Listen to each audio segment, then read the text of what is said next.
Hey, what is up guys? GuitarRock here, welcome back to another Brown Dust 2 video. Alright, so we got a couple of new things coming this week. First things first, as you guys can see, we got the vote. Alright, would you rather? There's this vote going on right now in the official YouTube channel. Make sure you guys do it because as you can see, it's just a silly little thing, right? Netflix and chill with Nebri, celebrate Morpia's birthday with a great dinner at a fancy restaurant. So if you do it right here, as you can see, if it's over 2,000 votes, everyone will receive 3 draw tickets. So make sure you guys do it. I'll try to link it in the description below as well, so you guys can basically try to get the 3 tickets for everyone. Alright, regardless of whether or not you care about who wins the vote or not, right? It doesn't matter as long as it reach the threshold. So let's talk about this week's updates. Alright, so as you can see right here, surprisingly, we're gonna have a new story pack 17, Path of Trials. This is going to be extremely exciting. So again, that is going to be a big one moving forward. So this is going to, I don't want to spoil it too much, but it's going to happen after the current chapter of story that we have. Full voice acting as well, that you can choose via Korean or Japanese. You can enjoy the main story of the new story pack with characters' voices. Again, that's pretty cool. One more thing is, let's see. You can also see these are going to be the bonuses for the eligible costumes: Apostle Morpeah, Throne of the Desert Rubia, Bright Moon Dalvi, and of course Fiend Scholar Austin. So let's talk about, okay, guild rate updates. So this specifically, the top 10 guilds will be shown. All guilds within the top 0.1% will be displayed now, as opposed to top 10 guilds only. So now, if you are trying to go hardcore, you can. The scoring system for guild rates will be adjusted to place more emphasis on turn bonus points. So very interesting. As you can see, turn 9, 11, 13, 15. So apparently if you can finish the raid boss within the earlier turns, you get way more points right here, right? If you are finishing like turn 25, you only get like +8. Okay, very interesting.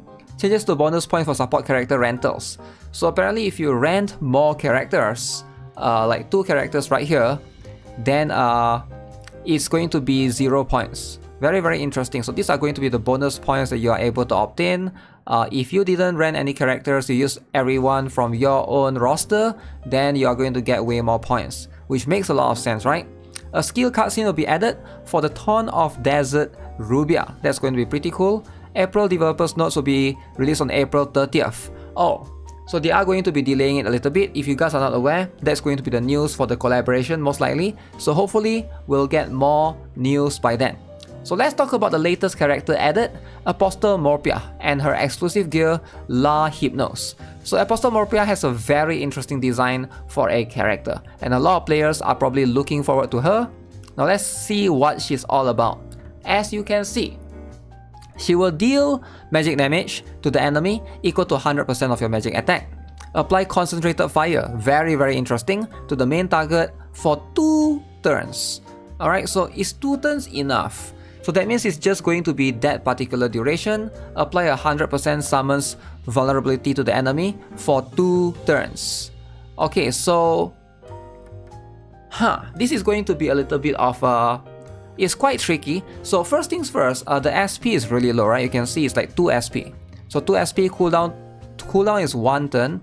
That means you can always spam this if you want to.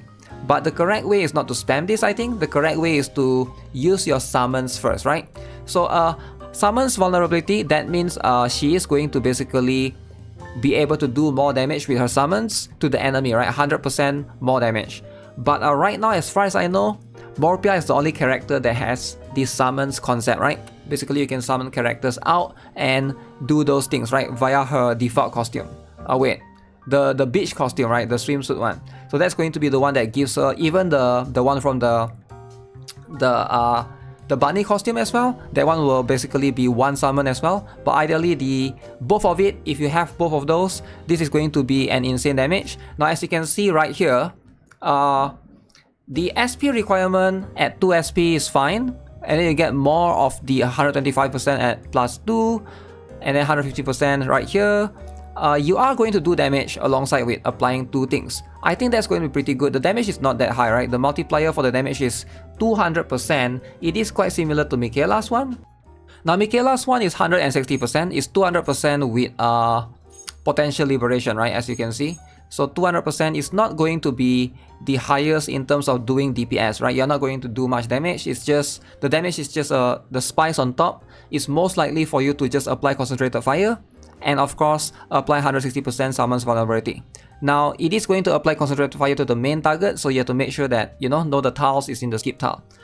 Zenith is probably still going to be the one that everybody is going to use, but at least now you have an option if you want like a concentrated fire for a magic team, right? Because I think Zenith is prominent in a physical team, because Zenith herself is going to be that of that element as well, so that's going to be something to consider. But none of the none of the upgrades are going to be able to increase her to basically do the concentrated fire, increase the turns, alright, of either the summons vulnerability or the concentrated fire. Now that in itself might be a problem, because that means you'll have to use the summons first and then use this skill later, and then to go in with the summons afterwards, because that's probably the best way to go about it, rather than using this skill first and summons later, right? So that's just how you want to approach her. So timing is going to be crucial. The order of how you use her skills is going to be important as well. Now let's talk about the skill potential. Skill SP cost reduced by 1. That's very good. It's going to be 1 SP as opposed to 2 SP. So 1 SP, 1 turn, very, very low. Summons vulnerability is increased by 10%. 10% here is going to be 180% summons vulnerability. Now here's the truth. I do think that this is going to be much more of a niche costume. Alright, so as much as I think Morpia is going to be pretty decent, but I feel like in most cases that you can use Morpia, you can also use the other characters including Shirazad or Yumi. Now Morpia is going to be a water type DPS, but we also have a few other options in that particular area. So she is going to be more niche in that sense. Now I'm sure in some guild raid scenario, she's going to shine because you can do plenty of summons with her character, and then you can go all in afterwards to try to do as much of this damage as possible, right, to the enemy. I can see that shine in some situation, but I still think in Fiend Hunter, if you can get away with just using Yumi, you should, because it's just way easier. There's no need for you to set up anything, and you can just spam her skills every turn as well. So it's like less hassle. You don't have to like reposition the, because with Morpia it's like you have to summon these 2 blue guys and then you have to reposition them as well, right? So that can be a little bit finicky as well, and you have to make sure that they use normal attack. But I still think that Morpia do have an advantage. I'm not sure if she's the better suited character for most players to pull. In my opinion, I would probably skip her, right? And plus, this is going to be added to the standard banner as well. Will she be added to the... Oh, so she will be appearing in the Story Pack 17 Safe Zone and can be recruited as a companion using a 5-star regular contract. So it's mentioned right here. So most of the default characters, you can get them via the pub, alright? So make sure you guys do that, but it has to be specifically Chapter 17's Safe Zone. So if you guys are interested to just get 1 copy of her, you can, right there, but you don't have to worry about getting too much copies because she will be added to the standard banner as well, right? So I wouldn't like rush all in right now with the collab coming in May probably.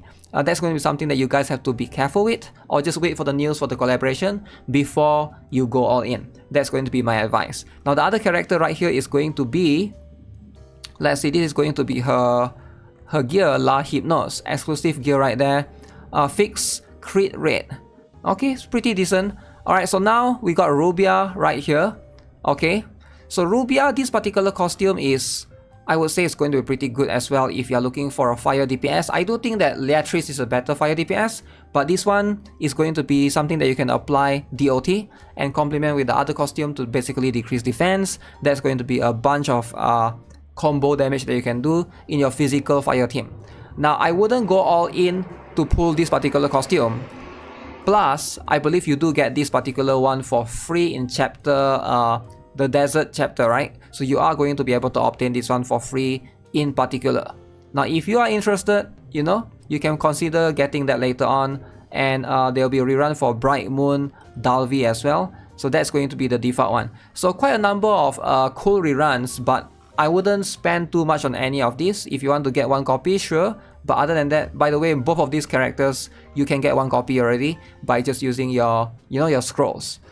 But hey, we'll see how this goes. I might consider getting Morpia just up to +1. I wouldn't go all in, but then some of these are really good. I need to test her out and see if it's going to be super worth it or not, right? But that's going to be how I perceive right now. With the collabs coming soon, you want to consider to start saving as well, right?